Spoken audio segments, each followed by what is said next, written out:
How's it going, everyone? Welcome back to the channel. While the Lakers look to be a dominant team yet at the top of the Western Conference, some people worry about their rim protection and defense compared to the prior year. Laker fans have been used to having either JaVale McGee or Dwight Howard defending the rim for them, and while Marc Gasol isn't quite that. However, is it a big enough problem to potentially actually make a trade for?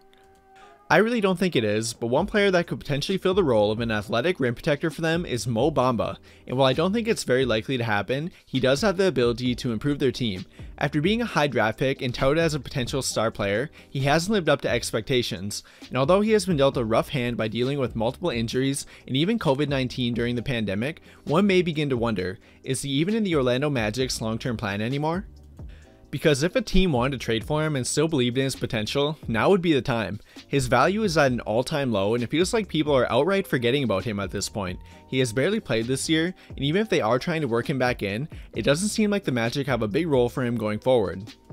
Through his first 2 years in the league, he's never averaged over 20 minutes per game in either year, and his minutes per game actually decreased in his second year compared to in his rookie year, and now he's barely getting any minutes at all, which tells you about the lack of trust the Magic have in him to either stay healthy or to be productive. But that doesn't mean he couldn't be utilized better on a different team. Mo Bamba has a ton of untapped potential yet, and may benefit by going to a new team.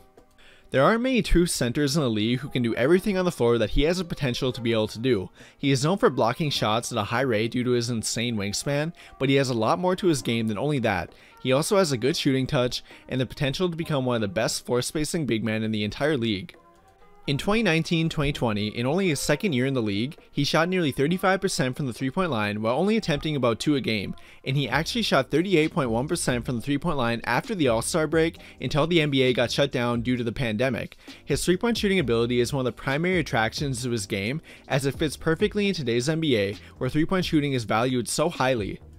And a little more on his ability to defend. When looking at per 36-minute average, he actually blocked 3.5 shots a game and had an 8.8% block rate, both of which were near the top of the league that year. These numbers show you how much of an intimidator he is at the rim and how elite he is there already. If he could become more comfortable and develop a more regular role for a team, he does have Defensive Player of the Year kind of potential. Bamba has drawn direct comparisons to talented NBA big men like Miles Turner, who was actually an early Defensive Player of the Year candidate this year, a young Joel Embiid, and more. And even though he hasn't lived up to any of those comparisons yet, the potential is there yet, and that potential could make him an intriguing target for teams who could use a player with his kind of talent if the Orlando Magic do give up on him. And if his utilization by the team thus far in 2021 has given any indication of their future plans for him, it doesn't look like they have a lot of hope in him. While again, he is coming off of recovering from COVID-19, he has not been a part of their regular rotation. He has only played in a couple of games during garbage time as of when I'm recording this video. And with his 4th year team option approaching, the Magic may consider trading him, while he does have at least a little bit of value if they don't believe in his future, and that is where a team like the Lakers come in, because even though the Lakers are the reigning NBA champions and are the favorites to win it all again, they do have a couple of holes in their team yet, one of which being that they don't have a true rim protector besides Anthony Davis. And while I don't think that has been a huge problem for them, as they've had no trouble winning games and limiting their opponents from scoring a lot of points, they could use another actual center for more depth.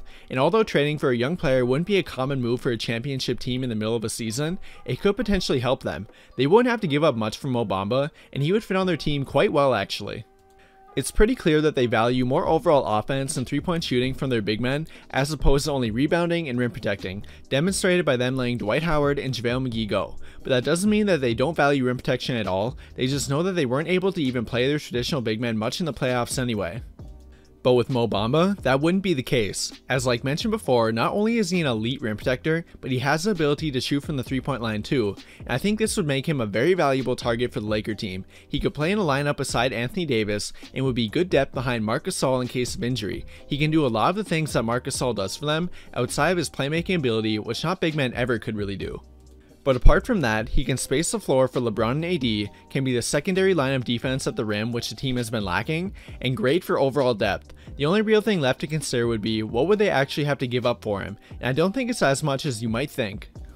Like we talked about before, the Orlando Magic don't seem to have him in their long-term plan as of right now. He's had a very forgettable career there, and I think they may be beginning to lose faith in him. But as we all know, sometimes all a young player needs to get back on track is a change. It's worked out that way for many young players in the NBA today, and it could help him too.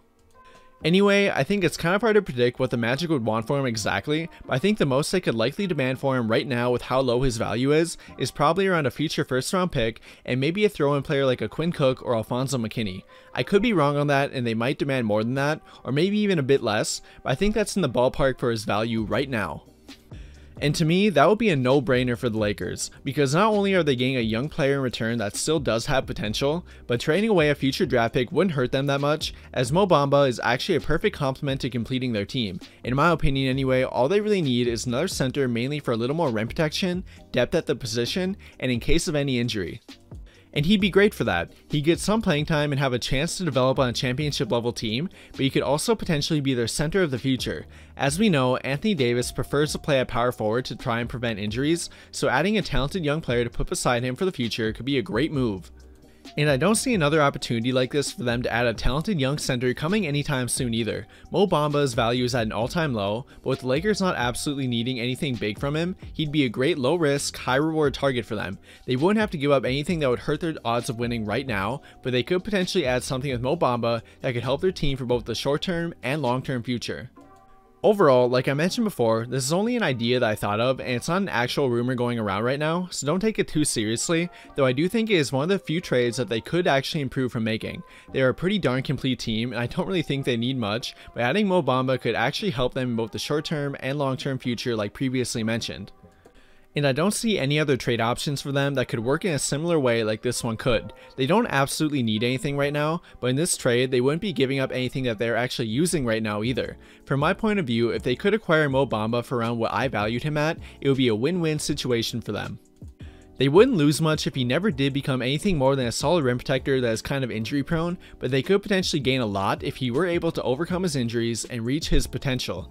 Again, it's not all very likely to happen, but I think it's a fun idea anyway. But what do you guys think? Would you like to see them pursue trading for Mo Bamba even given his injury history and lack of production at times? Do you think he is even a realistic option? Let me know what you think about it all by commenting down below and we can talk about it there. But that'll do it for this video. Thank you to everyone who watched until the end of the video. I really hope you enjoyed, and if you did, please remember to drop a like and to subscribe to the channel if you haven't already. And as always, thank you for watching and have a great day.